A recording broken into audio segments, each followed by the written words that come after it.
1 अगस्त है ना आज पुनः हम सभी का कल बड़े ही धूमधाम से, बड़े ही भक्ति भाव से, बड़े ही श्रद्धा समर्पण भाव से हम सब ने भगवान पार्श्वनाथ का मोक्ष कल्याणक मनाया। और उसके बाद पुनः आज 1 अगस्त पुनः आज हम सबका वह तीव्र पुण्य कर्म का उदय आ गया कि यहाँ पर जिनवाणी सुनने आ गए। मैं हर रोज ये बात क्यों कहती हूँ, पता है कारण? मुकेश जी, कागला जी, मैं यही बात सबसे पहले क्यों बोलती हूँ, सबसे पहले ये बात क्यों रखती हूँ कि पुनः हमारे पुण्य कर्म का उदय आ गया। सम्यक ज्ञान के 8 अंग होते हैं। विनयाचार का पालन करते हुए, यानी अहोभाव जिनवाणी को सुनने के पूर्व हमारे अंतरंग में ऐसे परिणाम होने चाहिए कि हमें जिनवाणी सुनने को मिल रही है, हमारे पुण्य कर्म का उदय आ गया। हमें किसी से कुछ वस्तु मांगनी है तो क्या करोगे मुकेश जी? आपको किसी से कुछ चाहिए तो क्या करोगे? उसके लिए निवेदन करोगे, प्रार्थना करोगे, अच्छे से उससे बात करोगे, क्यों? उससे काम निकालना है। वैसे ही यहाँ पे भी ऐसा है क्या? यहाँ पर जिनवाणी सुनने बैठे हैं तो ये भाव अंतरंग में होना चाहिए कि विनय भाव हमारे होना चाहिए कि ये जिनवाणी सुन रहे हमारे पूर्व, हमारे तीव्र पुण्य कर्म का उदय है जो हम जिनवाणी सुनने के लिए आ गए। सबसे पहले जब हम जिनवाणी सुन रहे तो हमारे अंतरंग में वो विशुद्धि बननी चाहिए, वो कषाय में मंदता आनी चाहिए कि देखो हमारा बहुत पुण्य है कि हम जिनवाणी सुन पा रहे हैं। तो जब ऐसा आदर भाव, जब ऐसा विनय भाव होगा तो आप जिनवाणी को बहुत ही आदर के साथ सुनोगे, और सुनोगे तो साथ में उसको आचरण में ढालने का भी प्रयास करोगे। तो हमारे पुण्य कर्म का जी मेरा जी, हमारे कभी कभी क्या होता है, प्रवचन सुनने जा रहे थे तो अचानक से मुकेश जी कहाँ जाना पड़ गया, काम से जयपुर जाना पड़ गया, तो फिर क्या होगा? प्रवचन की छुट्टी हो जाएगी। तो देखो आप कहाँ भाव बना रहे थे कि सुबह उठते ही हमें कहाँ जाना है, प्रवचन सुनने जाना है, लेकिन अचानक से कुछ काम आ गया तो वैसे भी आदत है आप लोगों की, कोई काम आ जाए तो किसको छोड़ोगे? मंदिर छोड़ दोगे। सही है ना? सही है ना? बस वैसे ही क्या करते नीरज जी, कुछ काम आ जाए तो टिकट बुक कराने हैं तो इसी टाइम पे होंगे टिकट बुक, लिमिट दी है 10 बजे के बाद टिकट बुक नहीं होंगे तो प्रवचन छोड़ के भी पहले वो काम जरूरी है। सही है ना? मतलब कहना चाह रहे हैं कि देखो हम किसको मूल्य दे रहे हैं, किसको अमूल्य समझ रहे हैं, लेकिन हम सबका पुण्य कर्म का उदय आया कि यहाँ पर जिनवाणी सुनने के लिए पधार गए। बजाओ अपने लिए ताली। आया कि नहीं आया? विश्वास है? तो इस आदर भाव से हम जब जिनवाणी सुनेंगे तो अवश्य ही वह जिनवाणी हमारे जीवन में उतरकर हमारे जीवन को परिवर्तित कर ही देगी। तो आचार्य भगवंत कह रहे थे, गुणवंत स्वामी ने कहा कि सच्चा उपदेशक कौन है? सच्चा उपदेशक कौन है? जैसा कि बताया था कि जो गरजते हैं वो बरसते नहीं है। वाचाल मनुष्य बहुत मिल जाएंगे, लेकिन जिनकी भावना दूसरों को सुधारने की है, जिनकी भावना समस्त जगत के प्राणियों के उद्धार की है, ऐसे मनुष्य बहुत ही दुर्लभ होते हैं। तो सच्चा वक्ता कौन है? जो आचार्य भगवंत ने कहा कि आचार्य परमेष्ठी जिनके 36 मूल गुण होते हैं, ऐसे आचार्य परमेष्ठी जो स्वयं पर हितकारक होते हैं, ऐसे आचार्य परमेष्ठी क्या है? सच्चे उपदेशक है। स्वयं कल्याण के साथ पंचाचार का स्वयं पालन करते हैं और अपने शिष्यों को भी कराते हैं। ऐसे आचार्य परमेष्ठी अब बता रहे इसमें आगे कि वह सच्चा उपदेशक जो है, जो समीचीन धर्म का प्रतिपादन करता है, उसके क्या क्या गुण होते हैं, उसके अंदर क्या क्या गुण होते हैं। तो बता रहे आगे, जो प्राज्ञ है, प्रज्ञावान है, जो प्रज्ञावान है, तो यहाँ पर बताया है कि प्रज्ञा यानी जैसे धनंजय कवि जिन्होंने कहा कि प्रज्ञा यानी मेधावी विद्वान। क्या कहा? मेधावी विद्वान। फिर भी यहाँ पर प्राज्ञ शब्द से हित अहित को जानने वाला लेना चाहिए। जैसा कि कहा है कि कहने वाले पुरुष वक्ता के शुभ अशुभ वचनों को सुनकर जो गुण युक्त वचनों को जल छोड़कर दूध को ग्रहण करने वाले हंस की तरह ग्रहण कर लेता है, वो प्राज्ञ होता है। प्रज्ञा यानी क्या होता है? प्रज्ञा यानी उत्तम, ज्ञानवान।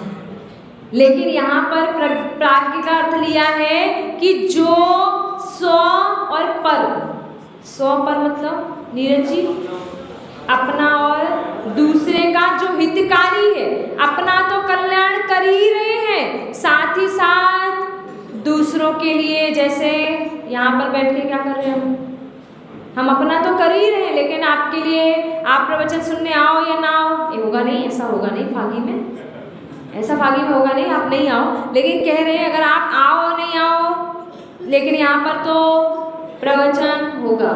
चलो भाई 10 में से लोग रोज के 100 लोग आते थे, 100 में से 70 आएंगे तो भी प्रवचन, 30 नहीं आए तो प्रवचन नहीं होगा? होगा। क्यों होगा भाई? हमें तो 70 में से 7 भी सुधर गए तो हमारा देना सार्थक हो गया। सही है ना? तो जो स्व पर हितकारक है, ऐसे प्राज्ञ शब्द का अर्थ लिया। फिर कहा कि प्रज्ञा से जिनका शरीर रक्षित है, उसके लिए सभी शत्रु मिलकर भी कुछ नहीं कर सकते हैं। जैसे हाथ में छाता लिए व्यक्ति को जलधारा कुछ नहीं कर सकती है। क्या बोला? कि जिसके पास ज्ञान है, जिसके पास ज्ञान है, उसका कोई कुछ बिगाड़ सकता है क्या? जिसके पास जो ज्ञानी पुरुष है, वो अपने ज्ञान का आलंबन लेकर कैसी भी परिस्थिति में आकर उस संकट से निकल सकता है। जैसे छाता लिए हो, पानी बरस रहा है, रामस्वरूप जी पानी आ रहा है और आप छाता लेकर आ रहे हो, तो पानी आपको छू पाएगा क्या? छाता लिए ना, माध्यम है कि छाते के माध्यम से आपको पानी छू नहीं पाएगा, पानी आपको गीला नहीं कर पाएगा। उसी प्रकार जिसके पास प्रज्ञा रूपी शस्त्र है, जिसके पास प्रज्ञा रूपी शस्त्र है, वो व्यक्ति किसी भी शत्रु से पराजित नहीं हो सकता है। अर्थात और कह रहे हैं कि प्रज्ञा ही मानसिक दुखों को दूर करने में समर्थ है। देखो, प्रज्ञा यानी ज्ञान, ज्ञान यानी सम्यक ज्ञान, ज्ञान यानी यहाँ पर सम्यक ज्ञान को ग्रहण करना है। बात समझ आ रही है अशोक जी? सम्यक ज्ञान, जो सम्यक ज्ञानी होगा वह जीव क्या होगा? मानसिक दुखों से दूर रह पाएगा।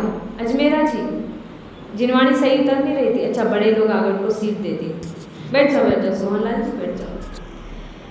ये होती विनय भाव कि महापुरुषों को, बड़ों को देखकर अपने आप खड़े हो जाना। बोलना नहीं पड़े, माता जी आई है तो खड़े हो जाओ। ये होती है विनय भाव, जब अपने अपने पूज्य पुरुषों को देखकर उनके प्रति अहोभाव होना। ये होता है ज्ञान का परिचय। ज्ञान तो बहुत है लेकिन नम्रता नहीं है। ज्ञान बहुत है, विद्वान है, बड़े पंडित हैं, लेकिन अगर हम नम्र वृत्ति नहीं है तो वो ज्ञान बेकार है। सही है ना? तो इसीलिए जब ज्ञान की प्राप्ति कर रहे हो, जब ज्ञान का अर्जन कर रहे हो, तो केवल भाई दूसरों को दिखाने के लिए ज्ञान है क्या?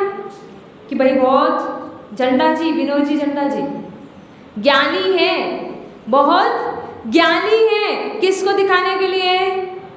भाई फाकी समाज में लोग हमें कहेंगे रौनक जी। कौन है रौनक भैया? नगर गौरव। किस लिए है? दिखाने के लिए नहीं, ऐसा नहीं। हम ज्ञान की प्राप्ति कर रहे हैं किसके लिए? अपने उस ज्ञान को अपने आचरण में ढालने के लिए, ना कि इसके लिए कि कोई हमें ज्ञानी कहे भाई ये तो बहुत बड़े ज्ञानी है, ज्ञानी है। लोगों को दिखाने के लिए, लोगों को अच्छा दिखे, अच्छा हमारा प्रेजेंटेशन हो, इसलिए हम ज्ञान प्राप्त कर रहे हैं, ऐसा बिल्कुल भी नहीं होना चाहिए। तो यहाँ कह रहे हैं प्रज्ञा ही मानसिक दुखों को दूर करने में समर्थ है। जैसा कहा है कि मानसिक दुखों को प्रज्ञा से, शारीरिक दुखों को औषधि से नष्ट कर दो। यही ज्ञान की सामर्थ्य है। अज्ञानियों के सदृश मत बनो। मैं नहीं कह रही हूँ, बार बार एक ही शब्द कहती हूँ मैं, मेरी ये बात नहीं है, जो आचार्य ने कही है वही कह रहे हैं। जैसे अगर शरीर में, अनिल जी आपको कोई पीड़ा हो जाए शरीर में तो क्या करोगे? औषधि लोगे। औषधि अपने आप ले लोगे? कोई भी उठा के खा लोगे, हो जाओगे दूर? सोहन लाल जी के पास जाना पड़ेगा, जाना पड़ेगा ना। औषधि कौन सी लेनी है तो सोहन लाल जी के पास जाना पड़ेगा, भाई हमें औषधि ये वाली दे दो और हमारा रोग समाप्त हो जाए। डॉक्टर को दिखाने जाना पड़ेगा और औषधि लेनी पड़ेगी, तब जाकर आपका, ये तो बाह्य निमित्त है, औषधि तो बाह्य निमित्त मात्र है। अंतरंग निमित्त तो हमारे साता वेदनीय कर्म का उदय आएगा तो वो औषधि भी काम करेगी। ये सिद्धांत है, ये अपने जैन आगम के अनुसार ये सिद्धांत है कि जब रौनक भैया भूख क्यों नहीं लगती? क्यों नहीं लगती भूख? कारण समझा कभी आगम के अनुकूल? नहीं समझा। कारण ये है कि अंतरंग में हमारे असाता वेदनीय कर्म का उदय है, जिसके कारण हमें भूख नहीं लग रही है। और भूख लगना साता वेदनीय का उदय है। हाँ, भूख लगना साता वेदनीय का उदय और भूख नहीं लगना साता वेदनीय का उदय, तो फिर क्या है? पता नहीं क्या है।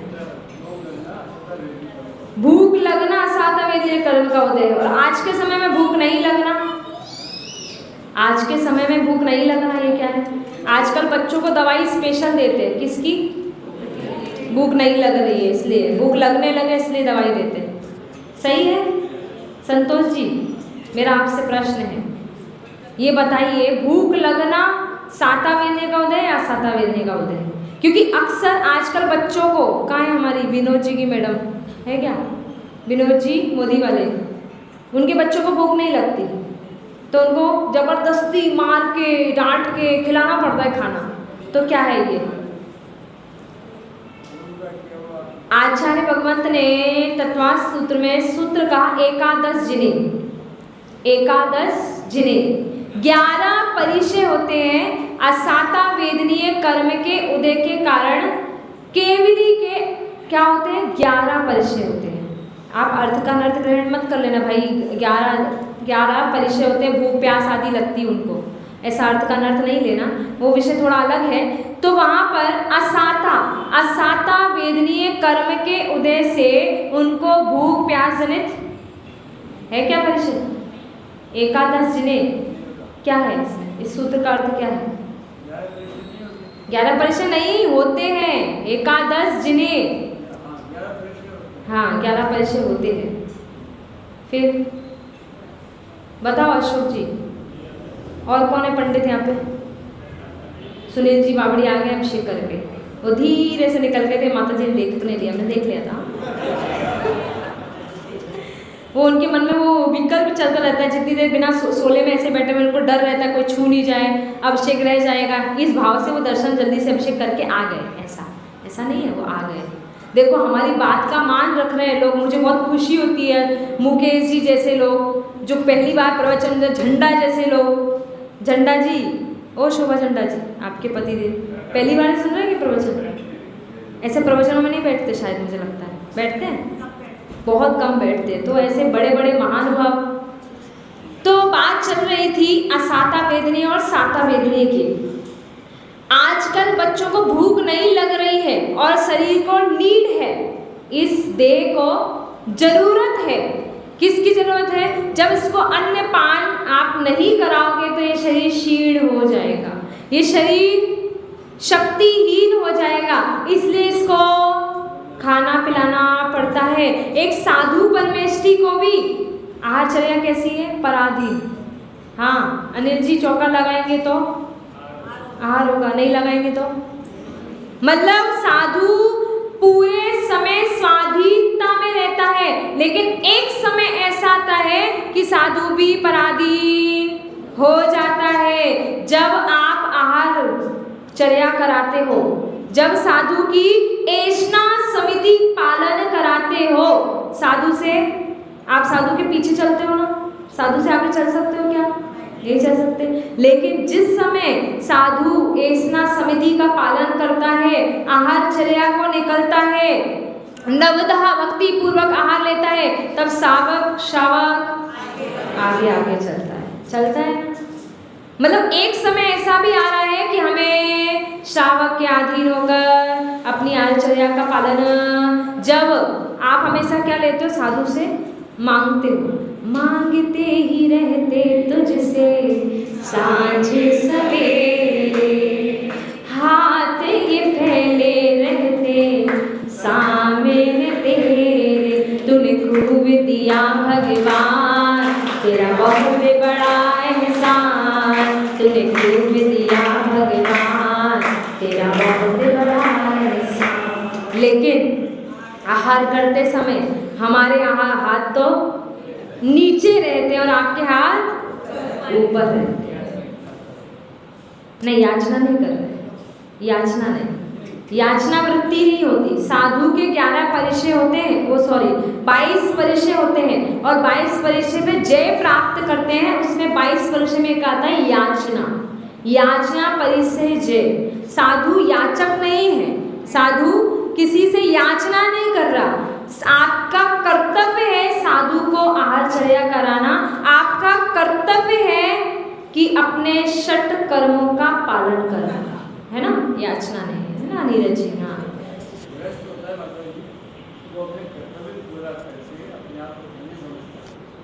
छेड़ाला में भी कहा है ना, सबसे पहले मुनि को दे आहारे फिर निज करे आहारे। सबसे पहले आपका कर्तव्य है कि साधु को आहार दान कराओ, आहार दो, उसके बाद स्वयं ग्रहण करो आहार। हाँ, स्वयं भोजन ग्रहण करो। तो वहाँ बात चल रही थी कि साता वेदनी और असाता वेदनी। आज के समय में ऐसी परिस्थिति है कि कोई बच्चे बहुत परेशान करते हैं खाने पीने में, तो उनके खाने पीने को भूख नहीं लगती या खाते नहीं हैं, आलस्य कर जाते हैं रौनक भैया की तरह, है ना, खाने पीने में। तो इसमें ये हमारे असाता वेदनी कर्म का उदय है। साता वेदनी और असाता वेदनी की परिभाषा समझ लेते हैं पहले। साता वेदनी कार्य में कारण का उपचार करते हुए कह रहे हैं कि साता वेदनी जो सुख की सामग्री उत्पन्न कराए या फिर जो सुख को उत्पन्न कराए वो साता वेदनी है, और असाता वेदनी है जो दुख की सामग्री उत्पन्न कराए अथवा जो दुख उत्पन्न कराए वो है असाता वेदनी है। बच्चों को भूख नहीं लग रही, खा नहीं रहे हैं, तो ये उनके असाता वेदनीय कर्म का उदय है। समझ आई बात? और वहां पर जो केवली के 11 परिचय कहे हैं वो उपचार मात्र से है, वो उपचार मात्र से है।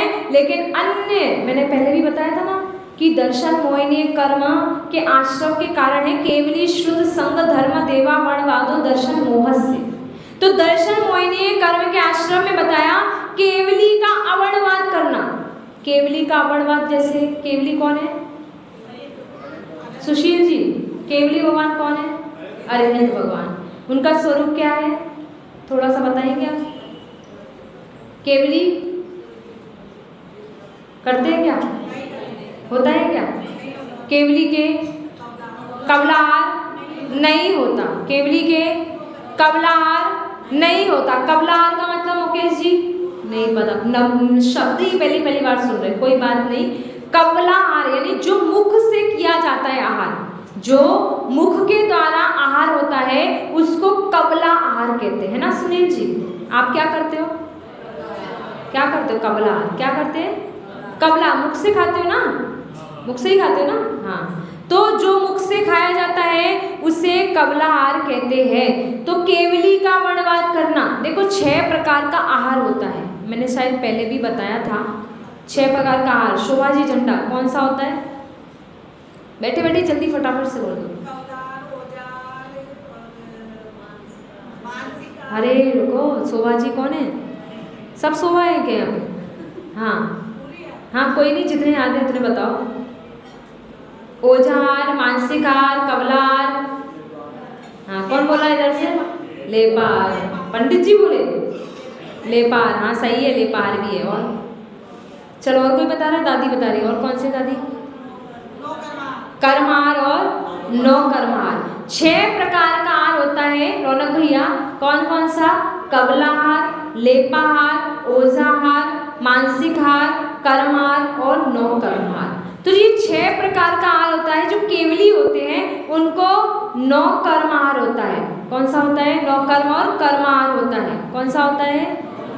उनके कबलाहार नहीं होता है। लेकिन जो लोग केवली के कबलाहार स्वीकार करते, किस अपेक्षा से? एकादश जिन्हें ये उपचार कथन है कि उनके असाता वेदने का उदय है, इस हिसाब से ये उपचार कथन है कि केवली के कबलाहार होता है। लेकिन केवली के कबलाहार क्षुधा, पिपाशा ये परिचय है उनके होते हैं, क्योंकि असाता वेदनी है। लेकिन वो व्यवस्था बहुत, मैं एक मैटर छेड़ दिया, लेकिन ये व्यवस्था थोड़ी अलग है। भगवान के असाता वेदनी का उदय होता है, लेकिन वो भी असाता साता में ट्रांसफर होता है। लेकिन ऐसे मोहिनी कर्म का उदय नहीं है केवली के, इसलिए वो साता साता भी नगण्य है, ना के बराबर है, कोई फर्क नहीं दिखाती है। लेकिन अन्य मतावलंबी, अन्य समझ रहे हो, जो कहते हैं केवली के कबलाहार होता है, उनके वो किस हिसाब से कह रहे हैं? एकादश जिन्हें, इस हिसाब से वो कह रहे हैं, क्या कह रहे हैं? कबलाहार होता है। लेकिन केवली के कबलाहार नहीं होता है। तो जो असाता वेदनी और साता वेदनी की बात चल रही थी, तो साता वेदनी का यानी सुख की जो सामग्री उत्पन्न कराए, जो सुख की सामग्री दे आपको, वो साता वेदनी है। जो सुख की प्रतीति कराए वो साता वेदनी है। जो सुख का अनुभव कराए वो साता वेदनी है। और असाता वेदनी है जो दुख उत्पन्न कराए या दुख की सामग्री उत्पन्न कराए। यानी जो बच्चे परेशान करते हैं, बच्चे क्या बड़े भी है ना अमन भैया, जो बड़े भी परेशान करते हैं कि खाना नहीं खाते या खाने में क्या करते हैं? आज लौकी बनाएंगे, लौकी नहीं खाएंगे, क्या खाएंगे? भिंडी खाएंगे। आज क्या खाएंगे? और क्या खाते हैं? आज रोज खाते खाते 6 दिन हो गए तुमको लौकी भिंडी तोरई बनाते बनाते। आज क्या बनाना है? क्या बनाना है? दाल बाटी और चूरमा और समझ गए, कचौड़ी खानी है, पता नहीं क्या क्या खाना है। तो कह रहे थे या बात चल रही थी कि शारीरिक दुख और मानसिक दुख, शारीरिक दुखों को नाश करना है तो औषधि लेनी पड़ेगी, और मानसिक दुख को नाश करना है तो क्या करना पड़ेगा? क्या करना पड़ेगा? हाँ अनिल जी, क्या करना पड़ेगा? साधु संतों की संगति करनी पड़ेगी। उससे सब हो जाएगा। रौनक भैया हो जाएगा। हाँ, यहाँ बात क्या चल रही? प्रज्ञा यानी ज्ञान। सम्यक ज्ञान अगर हो जाएगा तो क्या हो जाएगा? मानसिक दुख। उस देव गति में भी क्या होता है? वहां पे कोई दुख नहीं है, शरीर संबंधी कोई दुख नहीं है, पैसे संबंधी कोई दुख नहीं है। कौन सा दुख है? केवल मानसिक दुख है। अगर वहां पर भी सम्यक दर्शन है, सम्यक दर्शन के साथ सम्यक ज्ञान अपने आप होता ही होता है। तो वहां उस देव गति में भी अगर सम्यक ज्ञान है तो वहां मानसिक दुख नहीं है। यानी यहाँ पर भी अगर आप सुखी रहना चाहते हो, मेरी बात सुनना, आपका कर्तव्य है, आपके छह कर्म हैं, जिसमें एक आता है स्वाध्याय। कौन कौन स्वाध्याय करता है मुझे बताओ, खड़े हाथ करो। रोज गिनती के लोगों ने हाथ खड़े किए। देखो अभी तो सभी स्वाध्याय कर रहे हैं, सब हाथ खड़े कर लो, सभी सुन रहे हो स्वाध्याय, स्वाध्याय ही तो है, अभी तो सब कर रहे हो। लेकिन इस स्वाध्याय मैंने पहले भी बताया था, स्वाध्याय कितने प्रकार का है? 5 प्रकार का स्वाध्याय होता है। उसमें धर्मोपदेश नाम का भी स्वाध्याय होता है। अगर आपके नगर में साधु संत हैं तो उनका धर्मोपदेश सुनना, उनकी वाणी सुनना, तो वो भी आपके स्वाध्याय में भी सम्मिलित हो जाएगा। लेकिन क्या फागी में हमेशा ही माता जी बनी रहेंगी, हमेशा ही महाराज बनेंगे क्या? जाएंगे भी ना। ये तो बहता पानी है, बहता पानी निर्मला, बहता पानी। साधु विचरण करते रहते हैं, एक जगह टिकते नहीं हैं। अगर टिक जाएंगे तो क्या हो जाएगा? गंदा हो जाएगा पानी। तो साधु तो जाएंगे, अभी जब तक है तब तक तो धर्मोपदेश सुन रहे हो, उसके बाद क्या करोगे? अपने काम में व्यस्त हो जाओगे। 9 बजे दुकान खुलनी चालू हो जाएगी, जल्दी जाने लगोगे, है ना? सही है ना? स्वाध्याय, स्वाध्याय यानी ज्ञान की प्राप्ति, स्वाध्याय यानी स्व का अध्ययन करना, स्वयं आत्मा को जानने का पुरुषार्थ करना। तो स्वाध्याय अति आवश्यक है।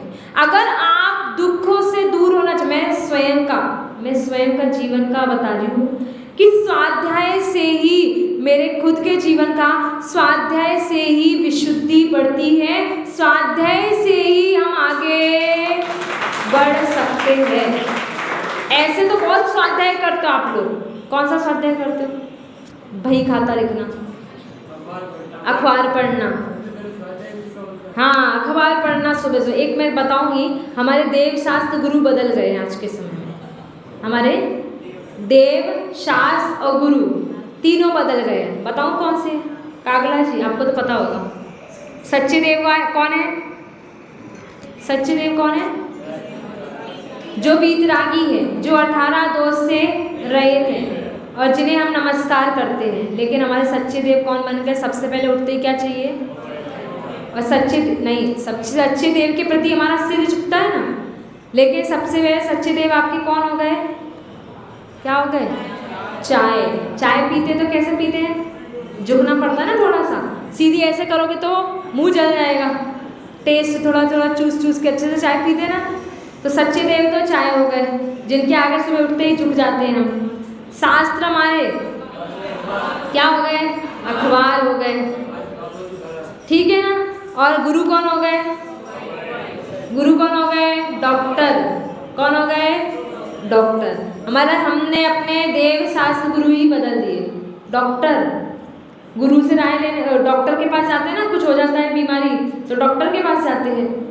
तो सच्चे देव शास्त्र गुरु का ही स्वरूप हमने अपने जीवन में बदल दिया। इसलिए मुझे ऐसा लगता है कि कोई ऐसा नहीं होगा जो दुखी नहीं होगा। मुझे ऐसा लगता है। सही है क्या? सब दुखी हो कि सुखी हो? दुखी हो सुखी हो? हैं? दोनों ही हैं। अभी सुखी हैं, घर जाके दुखी हैं। अभी भी सुखी और घर जाके भी सुखी है। आप सुखी हो? पक्का? हाँ, फौजी की सोच रखते हो क्या? पॉजिटिव सोच रखते हो, वो बात सही है। मानसिक दुख की निवृत्ति किससे होगी? अभी बताया ना, ज्ञान से। तो उन्होंने ज्ञान प्राप्त कर लिया है। दुकान पे बैठ के लोगों को बोलो ये दवाई लो, ये दवाई लो, ये दवाई लो, सब तो ज्ञान है, तो ज्ञान से सुख की प्राप्ति होगी। लेकिन यहाँ पर जो सुख कह रहे हैं, यहाँ पर जो सुख की बात चल रही है, वो आत्मिक सुख की बात चल रही है, वो शाश्वत सुख की बात चल रही है, वो अक्षय सुख की बात चल रही है। दुखी है तभी तो तुम्हारे चरणों में पड़े हैं, क्या यहाँ बैठे हैं। सुखी होते तो सुख की अनुभूति कर रहे होते, आत्मिक सुख। ये सुख तो जो हम इंद्रियों में सुख मानते हैं, वो तो कुछ समय मात्र का है, वो क्षणिक है, वह सुखाभास है, ठीक है ना। तो सुख कहाँ मिलेगा? नहीं, सोहन लाल जी की दुकान पे, वो सबको देते हैं, उनके पास है इसलिए दे रहे। नहीं, सोहन लाल जी की दुकान पे। अच्छा ये बताओ मुझे ये बताओ मीनाक्षी जी, ये बताओ अगर आपको कुछ हो जाए, नहीं होगा तो नहीं, ऐसा आशीर्वाद नहीं दे रही हूँ अगर मान लो कुछ हो जाए, बुखार आ जाए, चलो बुखार आ जाता है, तो क्या करोगे? सोहन लाल जी की दुकान पे जाओगी, मेडिसिन लेगी, फिर उस दवाई को खा के 2-3 दिन में स्वास्थ्य, तो सुख हुआ ना आपको। उस दुख से, उस अनिष्ट का संयोग हो गया था, उस बुखार आ गया था, पीड़ा हो रही थी, ये ज्वर पीड़ा आपको पीड़ित कर रहा था, और जब आपने मेडिसिन ली तो क्या हुआ? सुख हुआ ना। तो कहाँ मिला सुख? कहाँ मिला सुख? सोहन लाल जी की दुकान पर। हाँ, अच्छा, अलग अलग दुख की अलग अलग दवाई है। तो शारीरिक दुख की पीड़ा की दवाई सोहन लाल जी के पास है, और मानसिक दुख की पीड़ा की दवाई मेरे पास है। अच्छा, इसलिए इतने सारे हमारे पास आए, इतने सारे उनके पास नहीं जाते, ऐसा है। तो प्रज्ञा यानी ज्ञान, ये ज्ञान आपको मानसिक दुख से दूर करा सकता है। इसलिए आचार्य भगवान कह रहे हैं प्रज्ञा ही मानसिक दुखों को दूर करने में समर्थ है। जैसा कि कहा है कि मानसिक दुखों को प्रज्ञा से और शारीरिक दुखों को औषधि से नष्ट कर दो, यही ज्ञान की सामर्थ्य है। अज्ञानियों की तरह मत बनो, ऐसा आचार्य भगवान ने कहा है। और साथ ही कहा है कि प्रज्ञावान मनुष्य ही ऐसी उत्कृष्ट बुद्धि से संयुक्त होता है कि अभ्युदय के उदय में वह हर्षित नहीं होता और उसके अस्त या विनाश हो जाने पर शोक नहीं मनाता है। वह उदय और अस्त दोनों का जानकार होता है। यानी वह प्रज्ञावान पुरुष, अभ्युदय मतलब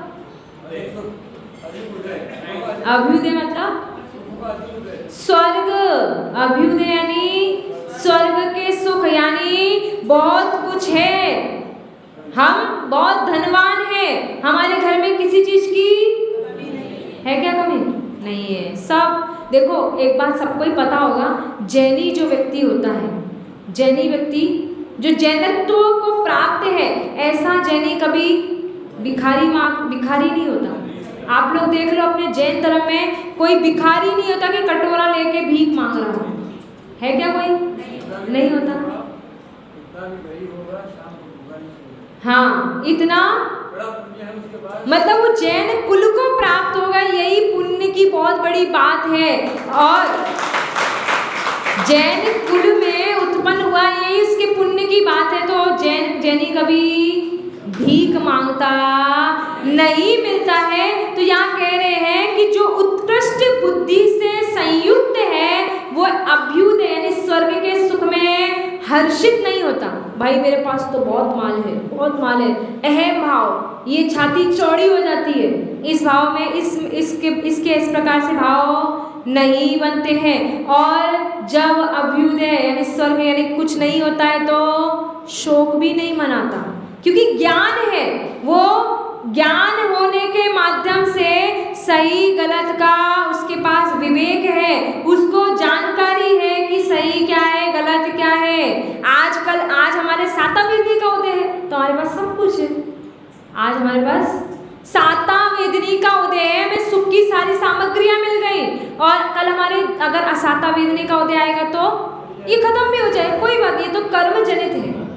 तो इस प्रकार से वह उत्कृष्ट बुद्धि से संयुक्त मनुष्य क्या नहीं करता, वस्तु के होने पर खुश नहीं होता और वस्तु के अभाव होने पर दुखी नहीं होता है। तो आप सबको भी प्रज्ञावान बनना है, आप सबको भी ज्ञान की प्राप्ति करनी है, इसलिए वस्तु के होने अथवा नहीं होने पर दुख नहीं मनाना है, शोक नहीं मनाना है।